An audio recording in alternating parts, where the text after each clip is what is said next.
लालची कुत्ते की कहानी।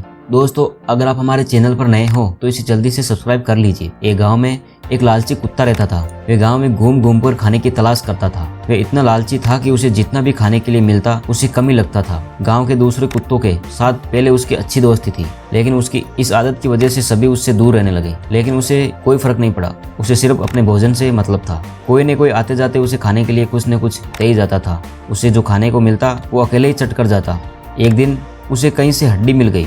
हड्डी को देखकर उसकी खुशी का ठिकाना नहीं रहा। उसने सोचा कि इसका आनंद तो अकेले ही लेना है। ये सोचकर वो गांव से जंगल की ओर जाने लगा। रास्ते में वह पुल के ऊपर नदी पार कर रहा था। तभी उसकी नजर नीचे नदी के ठहरे हुए पानी पर पड़ी। उस समय उसकी आंखों में सिर्फ हड्डी का लालच था। उसे यह भी पता नहीं था कि नदी के पानी में उसका चेहरा नजर आ रहा है। उसे लगा कि नीचे कोई कुत्ता है जिसके पास एक और हड्डी है। उसने सोचा क्यों नहीं उसकी हड्डी छीन लूं तो मेरे पास 2 हड्डियां हो जाएगी, फिर मैं एक साथ 2 हड्डियों के मजे से खा सकूंगा। ऐसा सोचकर वह जैसे ही पानी में कूदा, उसके मुंह से हड्डी सीधे नदी में जा गिरी। मुंह से